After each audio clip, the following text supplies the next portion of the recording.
আমার প্রিয় ভাইয়েরা, আমি কুরআনে কারীমের যে সকল আয়াত তেলাওয়াত করেছি এবং নবী করিম সাল্লাল্লাহু আলাইহি ওয়াসাল্লামের অসংখ্য অগণিত হাদিস থেকে যেটা পাঠ করেছি, তা থেকে আমি আপনাদেরকে যা বোঝাতে চাচ্ছি কয়েকটা বিষয়।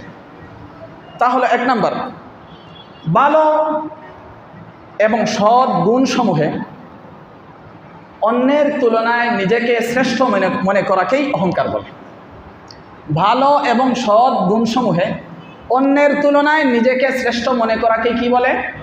অহংকার বলে। আরবি ভাষায় বলে তাকাব্বুর। আরবি ভাষায় কি বলে?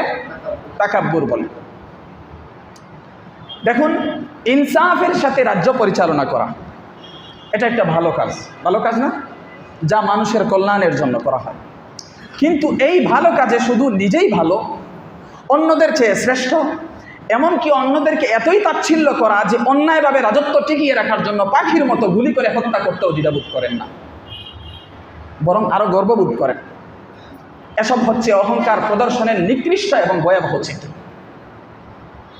যা ভালো কাজকে মন্দে রূপান্তর করে দেয়। ভালো কাজ আর ভালো থাকে না। 2 নম্বর যে বিষয় বোঝাতে চাচ্ছি, যে সৃষ্টিকুলের মাঝে, সমস্ত সৃষ্টির মাঝে অহংকার কেবল তারাই করতে পারে যাদের আল্লাহ ও পরকালে বিশ্বাস নেই। যাদের কি নেই? আল্লাহ ও পরকালে বিশ্বাস নেই, তারাই অহংকার করতে পারে সৃষ্টির মাঝে। কুফরের সাথে অহংকারের বিশেষ সম্পর্ক আছে। আর ইবলিসের বিষয়ে আপনারা তো সবাই জানেন, জানেন না সবাই?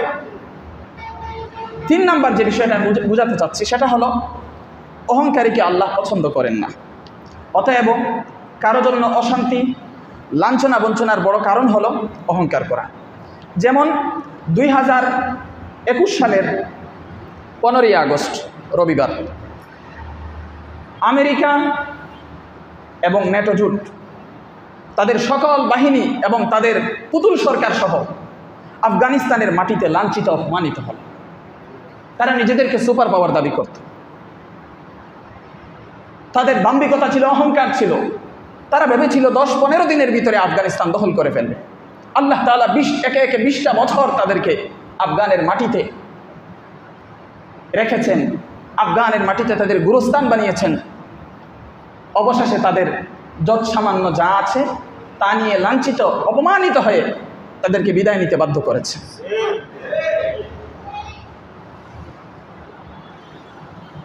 আর গত 5 আগস্ট সোমবার আমাদের দেশে ভারত সমর্থিত বাংলাদেশি জালিম সরকার লাঞ্ছিত হলো, অপমানিত হলো, তার সকল অনুসারী এবং স্মৃতিসহ।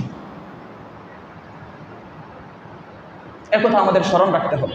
আল্লাহ তাআলা অহংকারকে প্রশ্রয় দেয় না। 4 নম্বর যে বিষয়টা বোঝাতে চাচ্ছি, অহংকারীর অন্তরে মোহর এঁটে দেওয়া হয়, শিল মারা হয়। সত্য কবুল করার মন মানসিকতা তারা হারিয়ে ফেলে অহংকারের কারণে। 5 নম্বর, দুনিয়ার জীবনে অহংকারীর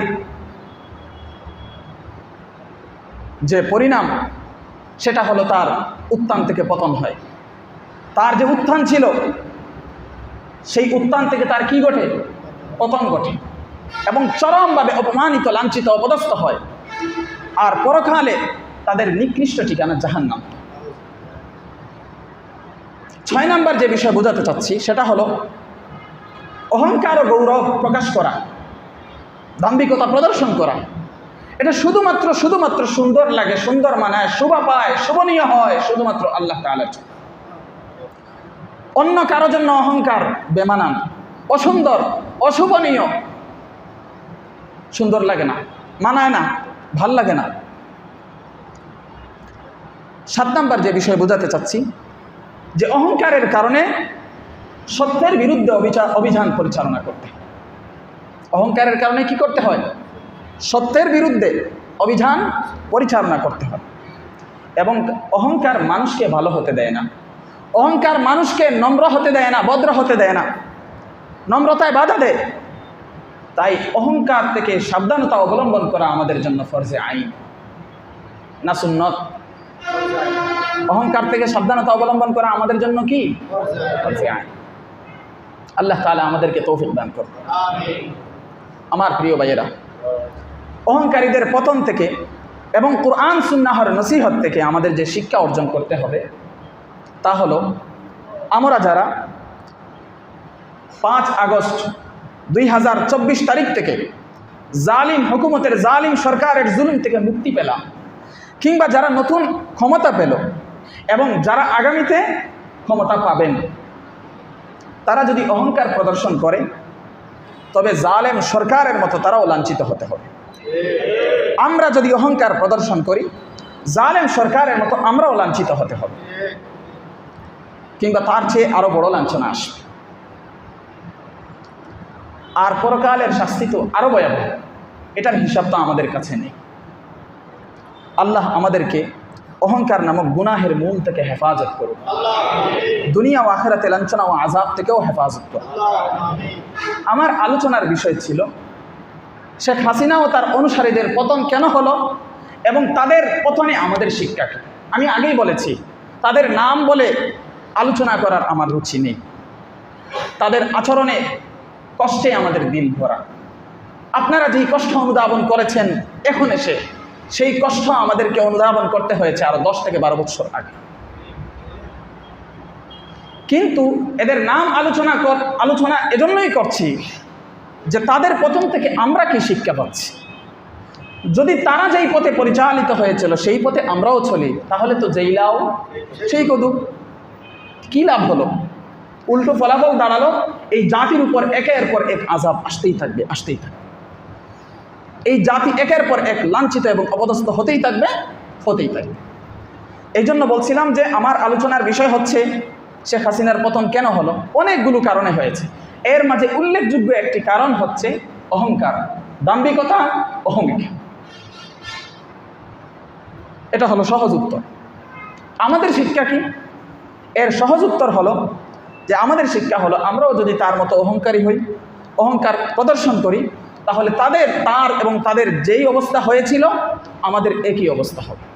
এই জন্য স্বাধীন হয়েছি, জুলুম থেকে মুক্তি পেয়েছি, কিংবা কেউ ক্ষমতা পেয়েছি, কিংবা কেউ ক্ষমতা পাবো, এই সমস্ত বিষয় থেকে যদি আমরা আবার তার পথে চলাফেরা শুরু করে দিই, আমরা আবার তার মতো ঔদ্ধত্যপূর্ণ আচরণ করি, দাম্ভিকতা প্রদর্শন করি, যাকে তাকে মারধর করি, যাকে তাকে খুন করি, যাকে তাকে বন্দি করে রাখি, যার জন্য তার জন্য আমরা আয়নাঘর বানিয়ে রাখি, যা মন চায় তা করি, প্রত্যেকের মোবাইল কন্ট্রোল করি, এই সমস্ত কাজগুলো যদি করি, তাহলে এটা অবশ্যই স্মরণ রাখবেন